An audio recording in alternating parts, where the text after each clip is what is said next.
découverte de deux jeunes talents, Wassa Kouyaté et Mohamed Saïba Diabaté, tous deux joueurs de Kora. Ils ont du talent à vendre, ces deux jeunes. Vous allez voir, sont de vrais ambassadeurs de la musique malienne à l'étranger. D'ailleurs, au plan international, ils partagent souvent la même scène. Regard croisé de la rédaction, une signature de Tamsir Diabaté.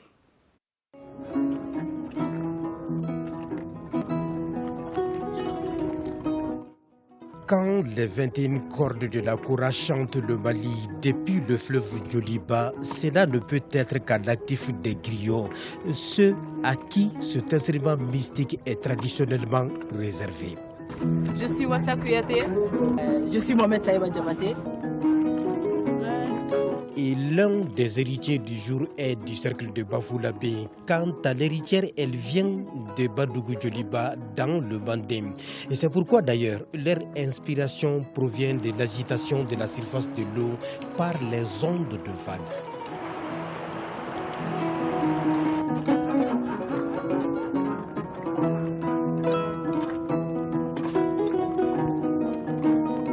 Pour Mohamed Saïba, la Kora est désormais son arme pour louer et remémorer le sens de la paix comme elle l'a été pour ses ancêtres. Le Mali, terre des vénérables ancêtres qui en ont fait un havre de paix. Certes, tu es en proie aujourd'hui par des coups violents, mais tu disposes, comme par le passé, de ressorts suffisants pour te dresser fièrement dans le concert des nations.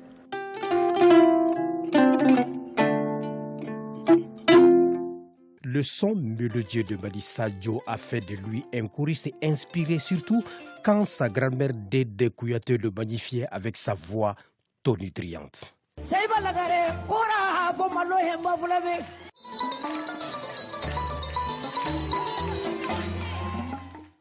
Cet instant-là, je ne vais jamais l'oublier. Sa grand-mère, qui était sa source d'inspiration, reste une référence pour lui et dont il faut perpétuer l'art. Et l'on constate d'ores et déjà l'ambition de Mohamed Saïba à persévérer dans la musique.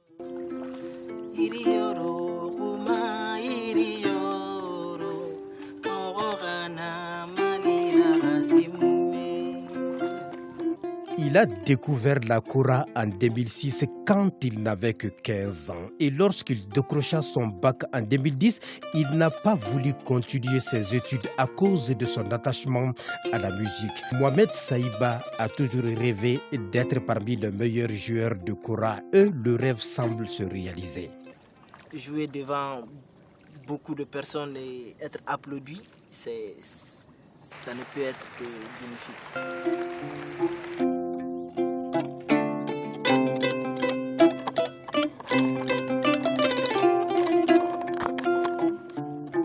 Le plus beau souvenir du choriste Mohamed Saïba Diabaté, c'est sa participation au Festival des musiques sacrées à Fès au Maroc, avec un certain Balaké Sissoko. Grâce à la Kora, j'ai découvert le monde. Mohamed Saïba s'inspire plus quand il joue le morceau dédié à sa lignée intitulée Kaladjoula.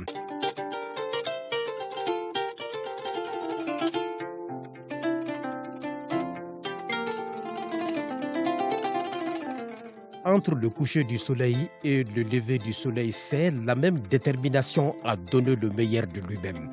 Le voilà en famille avec ses parents. Ici, elles sont bien inspirées quand Saïba touche aux cordes de la Kora.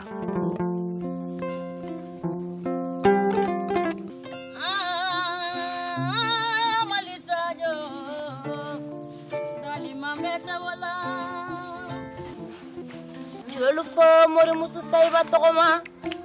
Le fort. Saïba, depuis à bas âge, il a appris à jouer au Dundumba Kassonké.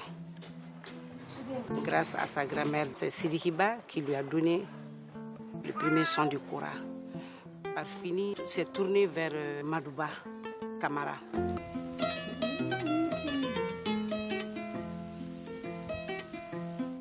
Seba Ramnabi, il l'a mérité. Je me rappelle, avec le début de la voiture, quoi, on sait qu'à casser une ronde, on sait pas, de nos avions, on y a fait cahier. tellement il va déborder. Il a attiré l'attention du chanteur sénégalais Wally Seck qui lui a fait appel. Il tourne avec Wally, ce qui lui a donné une grande performance. Oumou Saïba donne au revoir à sa maman très éprouvée au lendemain du 40e jour du décès de sa grand-mère.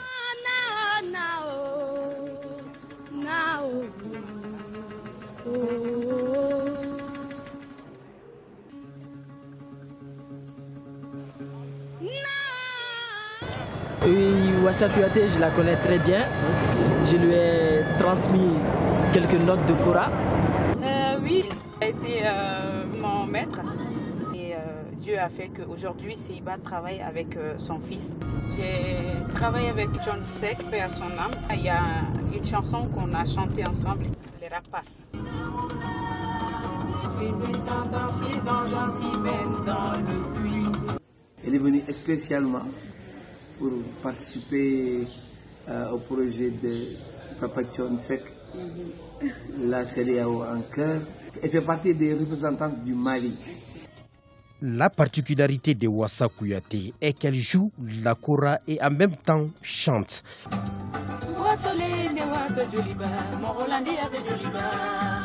L'enfant de Badougou Djoliba est accueilli chez elle comme femme de défi.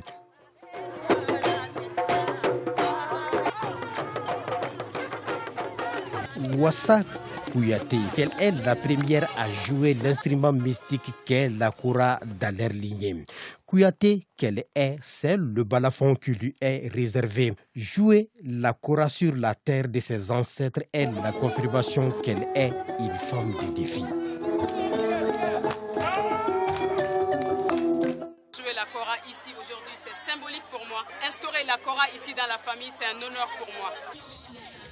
C'est une fierté pour nous de voir une jeune fille maîtrisant l'instrument et chanter en même temps, qui n'est pas donné à tout le monde.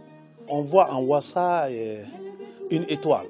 Et Wassa, elle a développé une propre technique à elle, aussi bien sur la kora que sur les claviers. Moi, je l'ai encouragée avec justement mes conseils. Certains jeunes artistes comme Wassa sont des modèles aujourd'hui.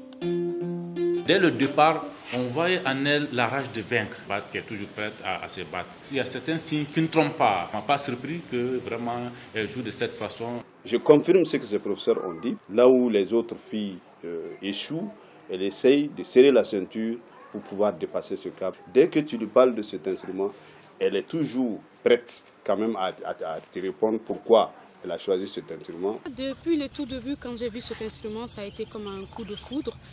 Et j'ai dit immédiatement que c'est ça que je veux jouer.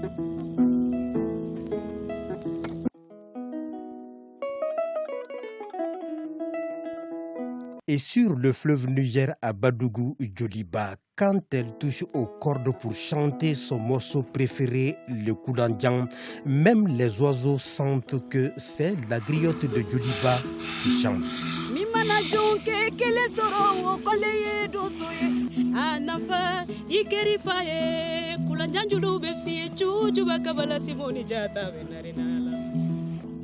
Pour elle, jouer la kora est une façon de s'exprimer et de contribuer au développement de son pays. Wassa Kouyaté est consciente que la kora est un instrument mystique. Il y a des morceaux, les femmes ne doivent pas le jouer. Le djandjo fait partie. Je ne peux pas défier la culture. Et que j'ai aimé cet instrument et je le pratique. En moins d'une décennie de carrière musicale, Wassa et Mohamed Saïba sont en train de hisser le drapeau du Mali au firmament de la musique par leur talent. C'est un extrait